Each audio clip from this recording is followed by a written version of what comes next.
Chers élèves, candidats au baccalauréat 2020, bonjour à vous tous.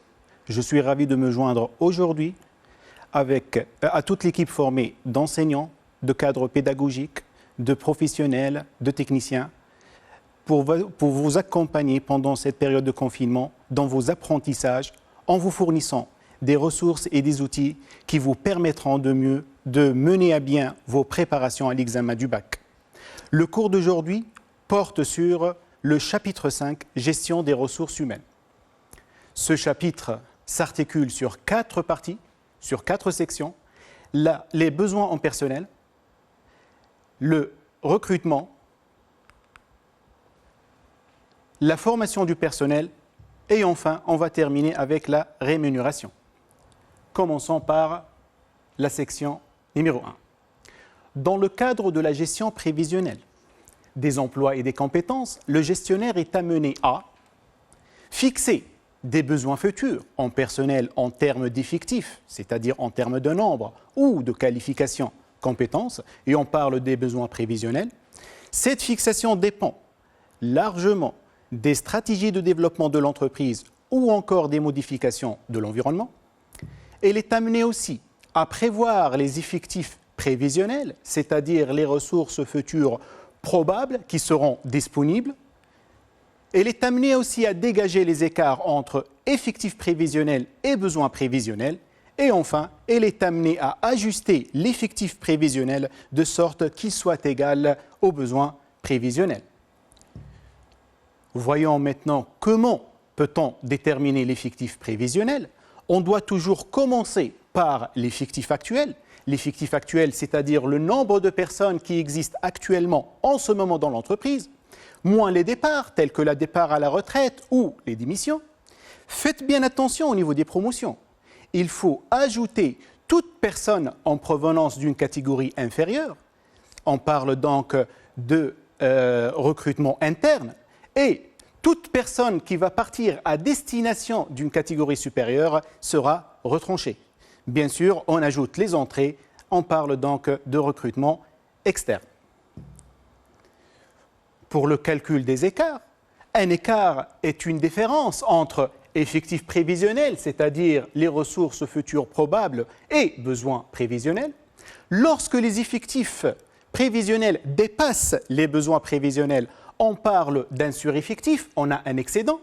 Dans le cas contraire, lorsque les effectifs prévisionnels sont inférieurs aux besoins, on a donc un manque et on parle d'un sous-effectif. Comment va-t-on corriger ces écarts? Donc, on va voir les ajustements. Lorsqu'il s'agit d'un sureffectif, c'est-à-dire on a un excédent, donc il faut réduire le nombre, soit en favorisant la retraite anticipée, bien sûr selon la pyramide des âges. On peut aussi différer certaines promotions prévues si vous voulez retarder certaines promotions programmées, ou le cas échéant, on peut procéder à une mise à pied temporaire ou permanente. Lorsqu'on est dans un sous-effectif, donc on a un manque, donc il faut ajouter le nombre, soit par le recrutement interne, par voie de promotion, ou bien par le recrutement externe en s'orientant vers le marché de l'emploi.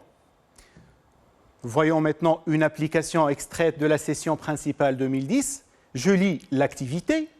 L'acquisition de la nouvelle machine entraîne à la société Saraplast des changements au niveau de l'effectif de son personnel.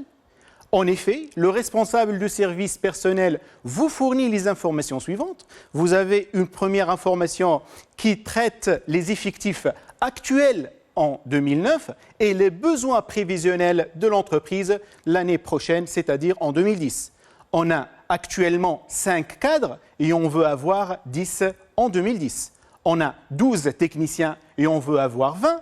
On a 25 ouvriers qualifiés en 2009 comme effectif actuel et on veut avoir 18. Et pour les ouvriers spécialisés, on a 30 ouvriers spécialisés actuellement en 2009 et on veut avoir 10 comme ouvriers spécialisés.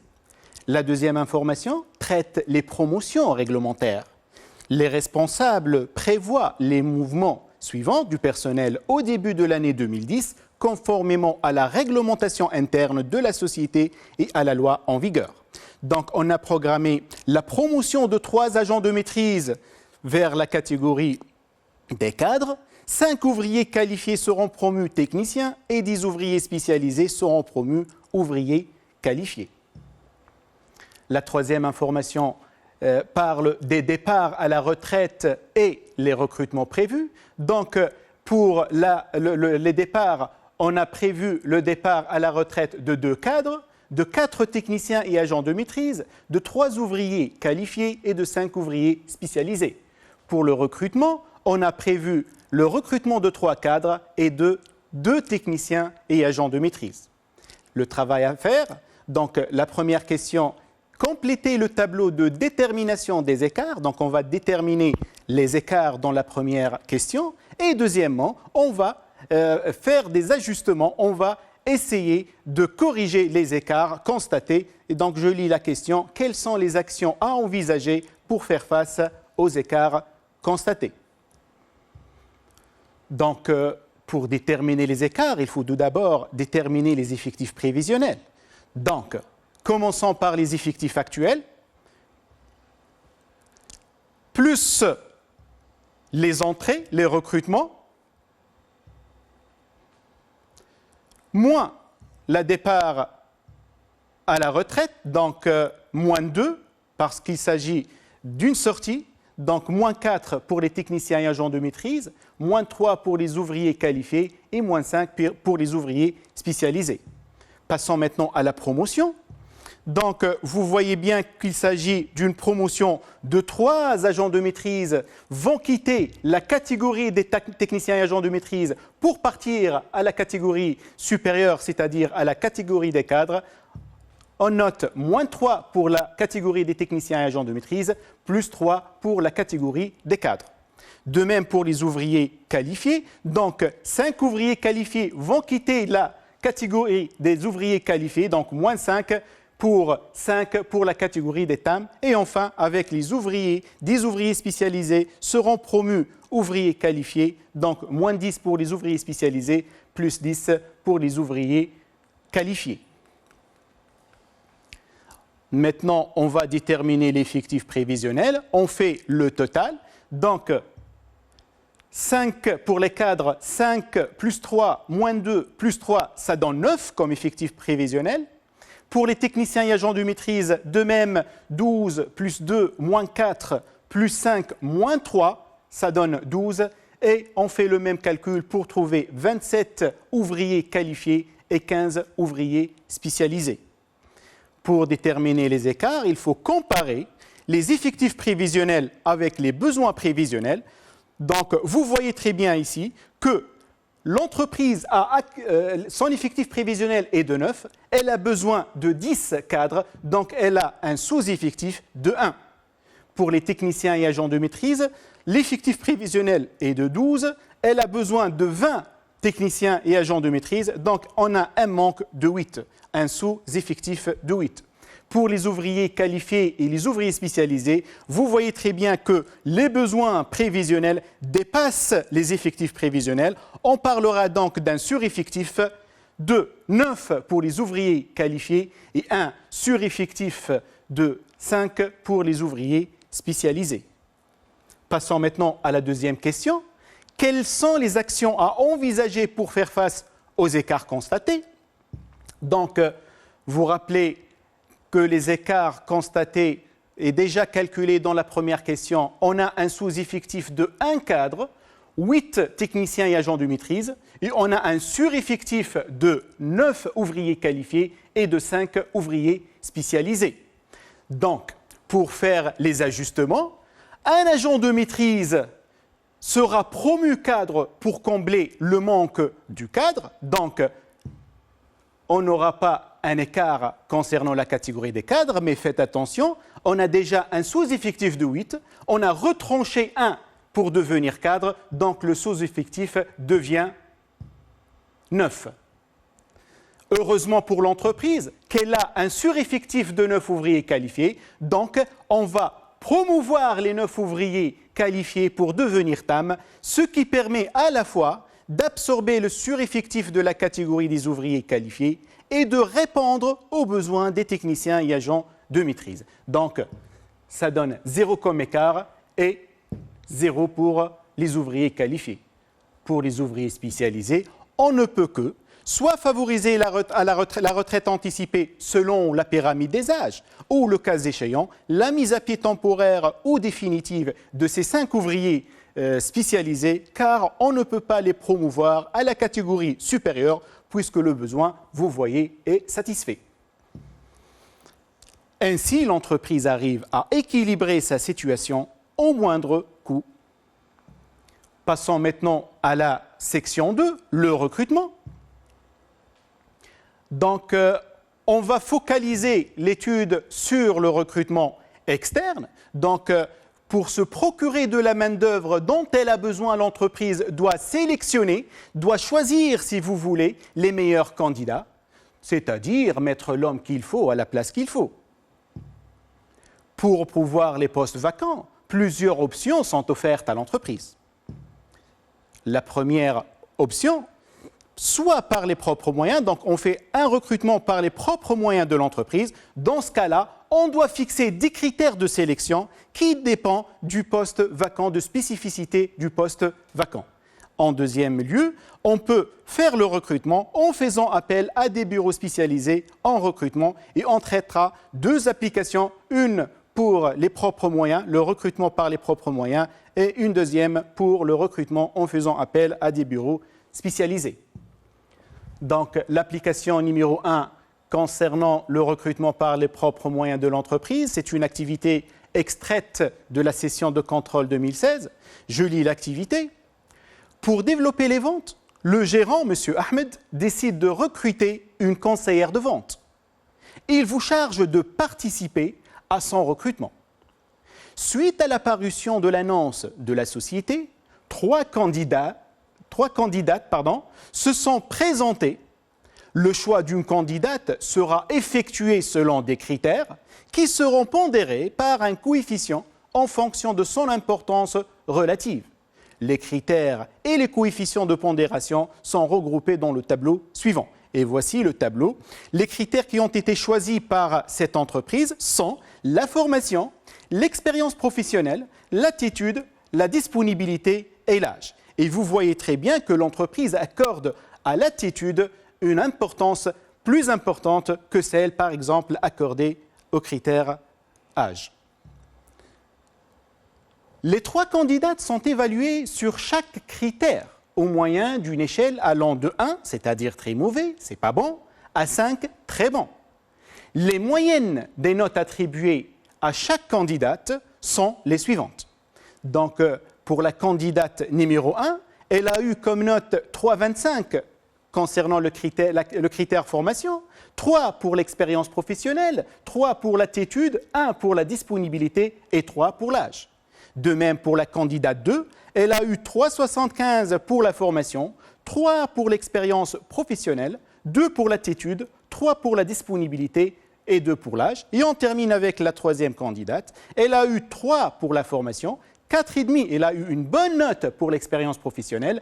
Pour l'attitude et la disponibilité, elle a eu une mauvaise note, 1,5 pour les deux, et 3,5 pour le critère âge.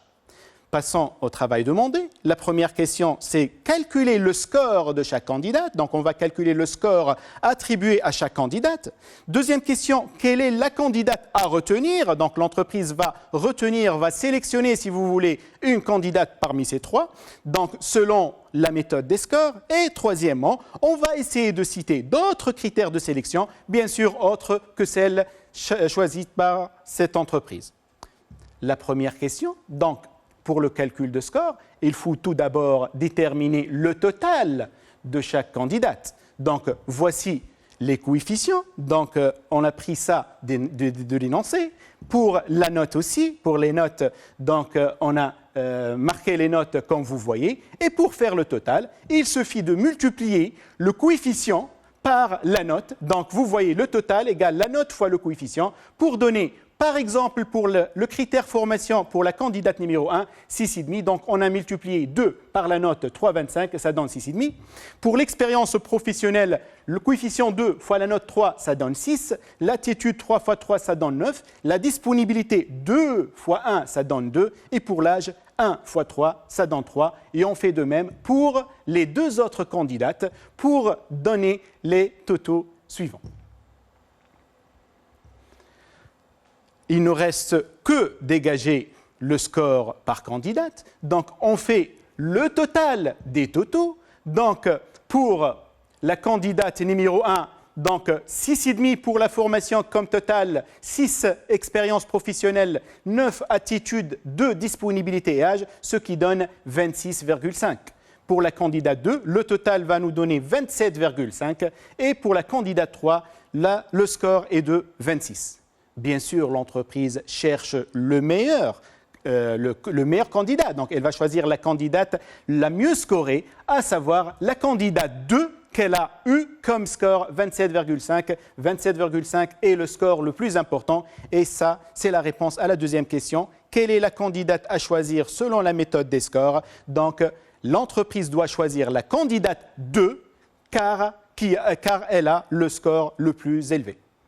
Passons maintenant à la troisième question, citer d'autres critères de sélection. On peut citer les critères de personnalité, par exemple, la réflexion, l'intelligence, la morphologie, la taille, la communication, le charisme et l'état civil. Passons maintenant à la recrutement en faisant appel à des bureaux spécialisés. On va voir ça dans une application numéro 2, extraite du Session Contrôle 2012. Pour le recrutement de 6 ouvriers, donc on va recruter 6 ouvriers dans ce cas-là, la direction des ressources humaines hésite entre les deux modalités suivantes. La première modalité, c'est recrutement par les moyens propres de l'entreprise et ce qui coûtera à l'entreprise 1100 dinars. La deuxième modalité, c'est le recrutement par l'intermédiaire d'un bureau spécialisé. Pour ce faire, elle a consulté 2 bureaux qui ont présenté les offres suivantes. Donc, je vais lire les offres des 2 bureaux spécialisés en recrutement. Donc, le bureau numéro 1 propose un coût d'entretien, de sélection et d'intégration de 600 dinars. Pour le coût d'initiation technique, il propose un coût de 350 dinars. Et pour le stage pratique, qui a duré 15 jours, qui a duré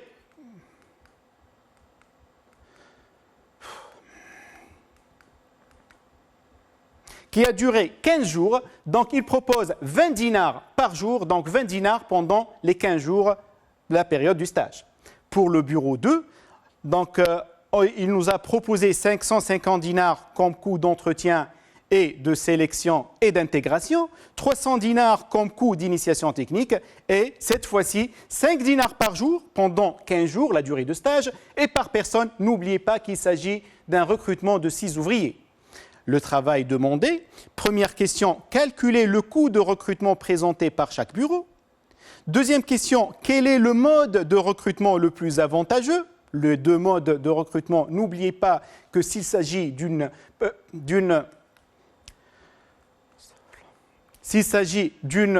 recrutement par les moyens propres ou bien d'un recrutement par l'intermédiaire des bureaux spécialisés.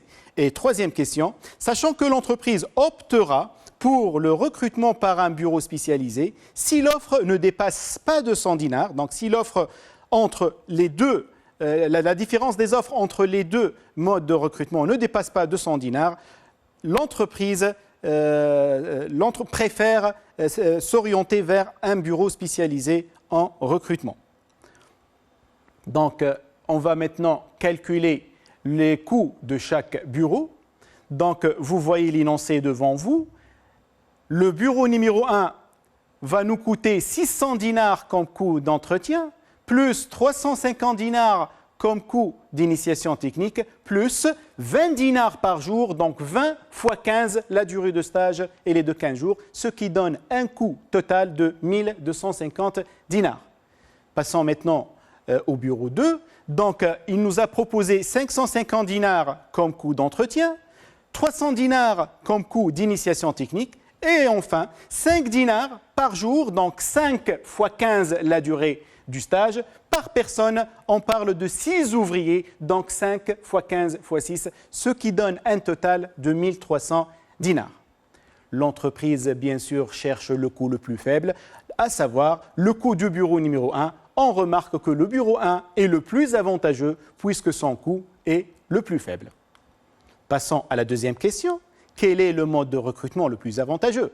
Donc, le mode de recrutement par référence au bureau de recrutement, il nous a coûté, pour le bureau le moins coûteux, 1250. N'oubliez pas que s'il s'agit de recrutement par les propres moyens de l'entreprise, ça va nous coûter 1100 dinars seulement. Donc, logiquement, dans ces conditions, le mode de recrutement le plus avantageux pour l'entreprise est de faire un recrutement par ses propres moyens, puisque 1100 dinars, le coût des propres moyens, elle est inférieur au coût proposé par le bureau. Pour le choix du mode de recrutement, la troisième question, donc sachant que l'entreprise optera pour le recrutement par un bureau spécialisé si l'offre ne dépasse pas 200 dinars. Le bureau spécialisé qu'on a choisi à la première question va nous coûter 1250 et le recrutement par les propres moyens de l'entreprise va nous coûter 1100 dinars. Donc, on va calculer la différence entre les deux et on va les comparer avec les 200 dinars, c'est l'exigence de l'entreprise. Toutefois, l'entreprise doit opter au bureau spécialisé puisque la différence entre 1250 et 1100 égale 150 dinars, elle est inférieure à l'exigence de l'entreprise. Donc, l'entreprise va opter pour le bureau spécialisé en recrutement numéro 1. Passons maintenant à la troisième section, à savoir la formation du personnel. Donc, la formation constitue un élément essentiel de la gestion des ressources humaines, puisqu'elle prépare souvent à une promotion, elle permet de s'adapter à une nouvelle technologie ou encore elle améliore les performances de travailleurs, c'est-à-dire se perfectionner.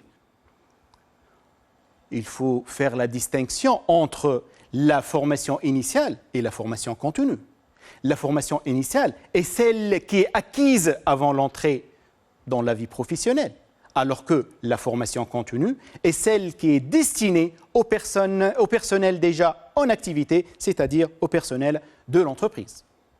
Quelle que soit sa nature, la formation peut se faire soit par les propres moyens de l'entreprise, soit par un organisme externe de formation. La formation peut être aussi organisée en alternance, c'est-à-dire théorique et pratique. Donc, pour le coût de la formation, il faut bien savoir que le coût de la formation constitue un investissement immatériel, dit encore un investissement humain. C'est un investissement, non seulement parce qu'elle est coûteuse, la formation elle est coûteuse, donc non seulement parce qu'elle est coûteuse, mais parce qu'elle va améliorer les compétences et le savoir-faire du personnel de l'entreprise au cours des années à venir, c'est-à-dire elle va générer des avantages économiques futurs à l'entreprise. Pour encourager les entreprises à investir dans la formation, l'État accorde des ristournes.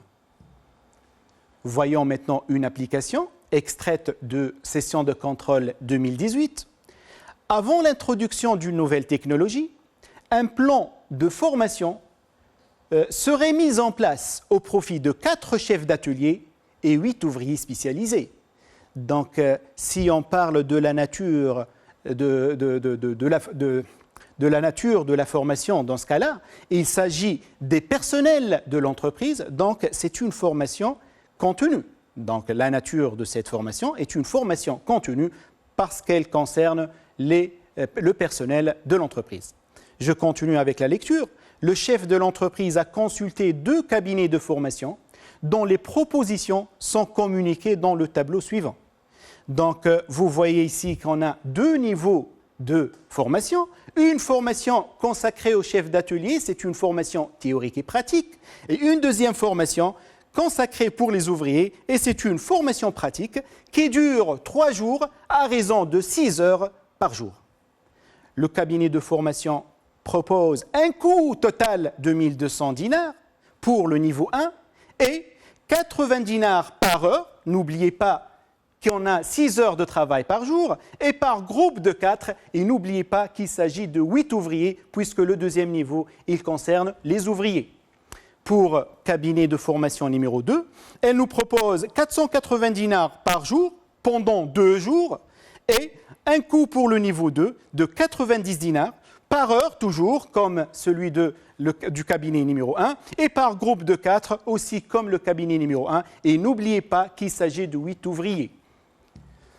Le travail à faire, déterminer le coût du plan de formation de chaque cabinet.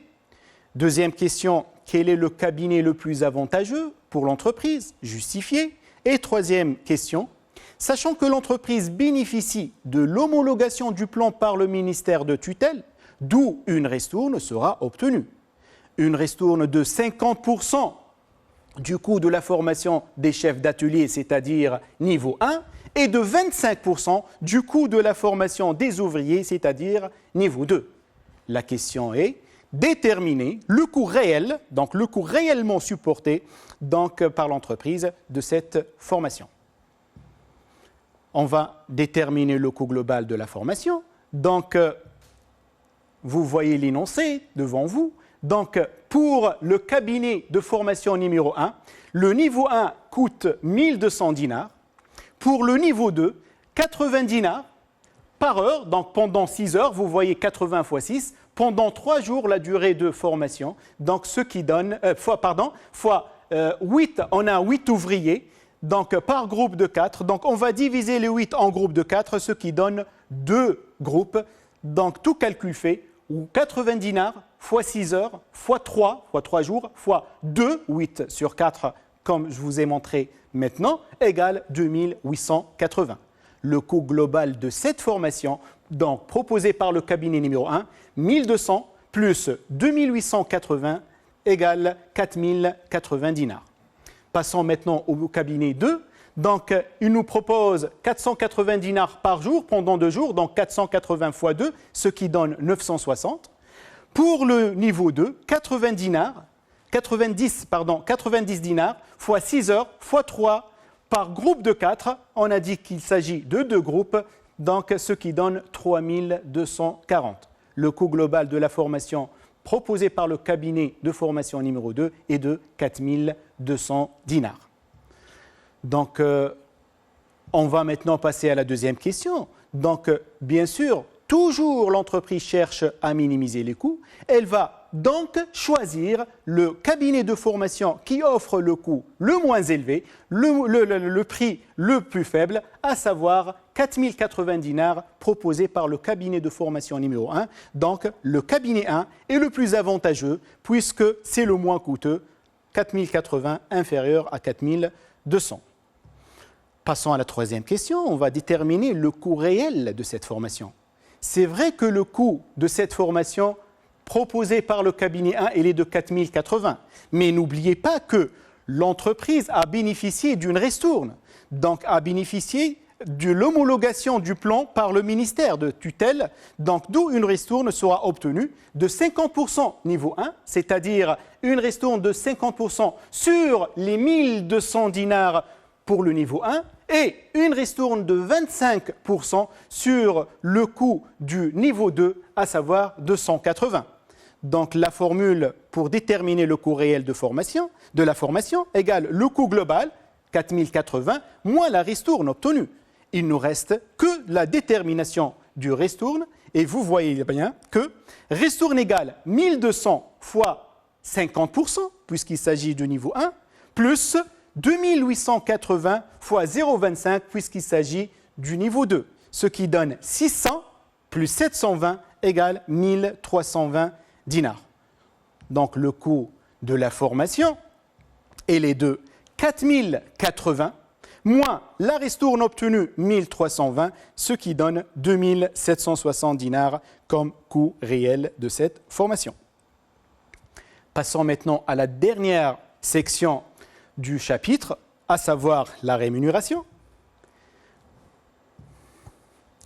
Au moment du versement de son salaire, un bulletin de paie doit être remis à chaque salarié, c'est évident.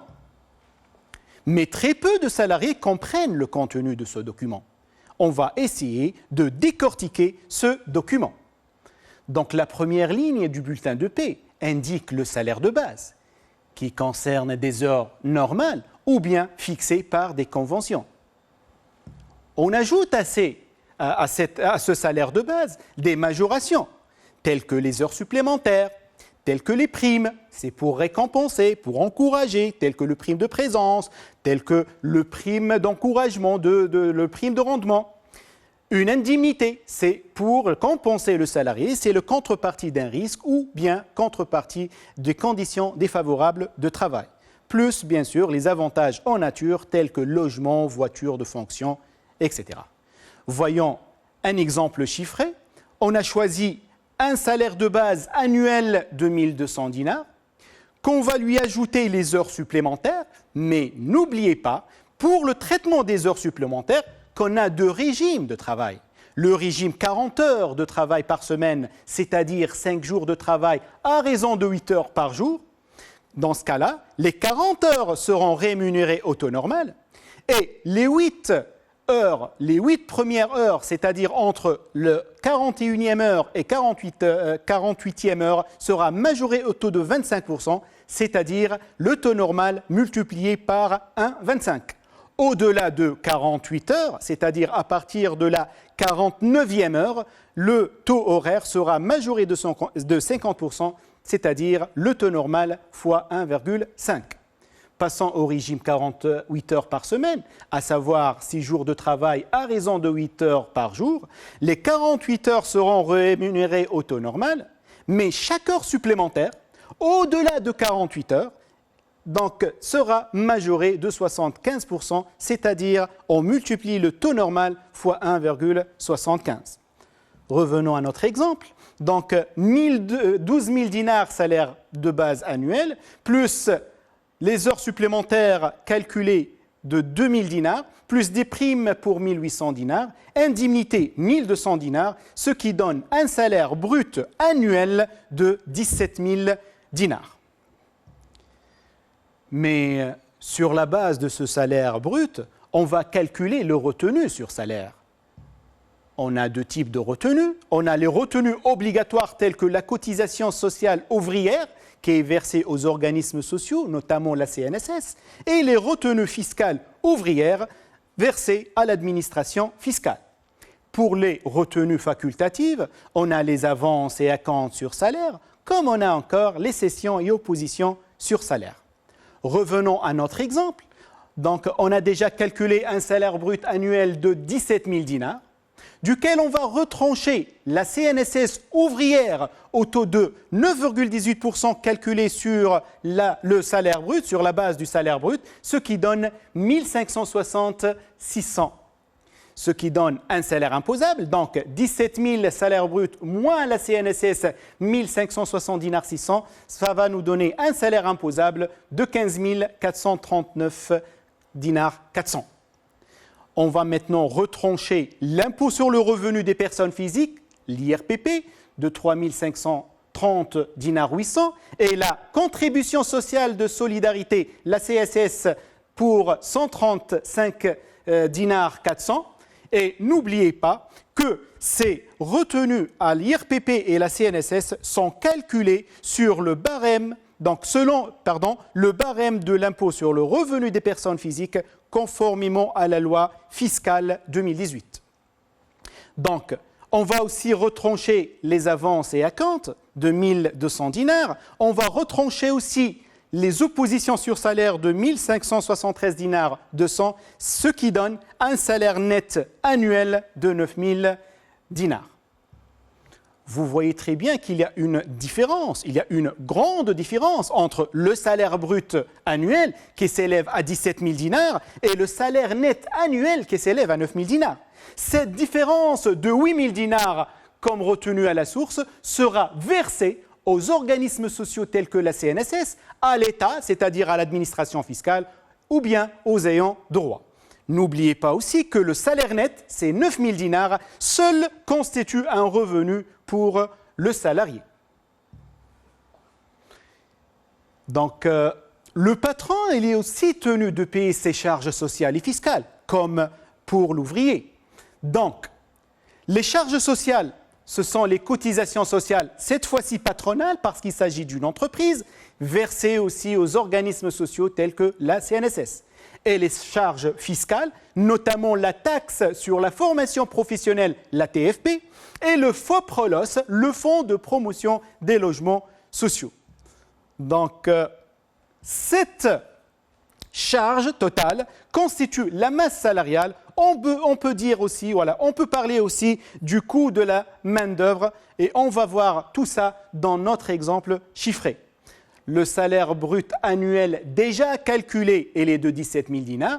Sur ce même salaire brut annuel, on va appliquer le taux de 16,57% pour la CNSS patronale, ce qui donne 2 816 dinars 900. On va lui ajouter des charges fiscales, notamment la TFP et le FOPROLOS. Remarquez bien, on a choisi un taux de TFP de 1%. On a considéré qu'il s'agit d'une entreprise industrielle dans cette fois-ci, mais il faut bien noter que le taux de TFP dépend de la nature d'activité de l'entreprise. Vous voyez bien ici que pour une entreprise industrielle, on va appliquer pour la TFP un taux de 1%, mais pour les entreprises commerciales ou de services, on va appliquer un taux de 2% sur le salaire brut. Pour le FOPROLOS, le taux il est toujours fixe, il est toujours constant, il est de 1% du salaire brut, ce qui donne pour la TFP et le FOPROLOS 170 dinars. Donc la masse salariale annuelle, elle est calculée, salaire brut, plus CNSS patronale, plus TFP, plus FOPROLOS, ce qui donne un total de 20 156 dinars 900. Vous voyez bien ici que la masse salariale constitue une charge salariale supportée par l'entreprise. Elle est calculée, je répète la formule, c'est le salaire brut plus les charges connexes, c'est-à-dire les charges sociales, notamment la CNSS patronale, n'oubliez pas, on parle de la masse salariale, donc les charges supportées par l'entreprise, et plus la TFP et le FOPROLOS, et ce sont des charges fiscales patronales.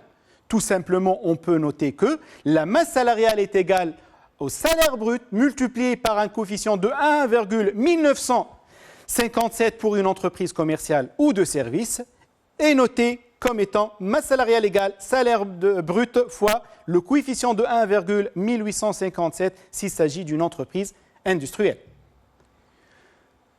Donc finalement, vous remarquez qu'il y a une grande différence entre ce que l'entreprise va payer à ses salariés, entre ce que le salarié va toucher réellement, à savoir le salaire net annuel calculé de 9 000 dinars, et ce qu'elle va supporter réellement, donc ce que l'entreprise va supporter réellement, à savoir la masse salariale annuelle qui est de 20 156 dinars 900. Donc ainsi, notre séance prend fin. Je vous remercie pour votre attention. J'espère que ce cours vous a été utile, qui vous a permis de bien assimiler les notions traitées, abordées dans le chapitre 5, Gestion des ressources humaines. Durant la séance prochaine, on va voir des cas de synthèse, on va essayer de traiter de cas de synthèse. Au revoir et à bientôt.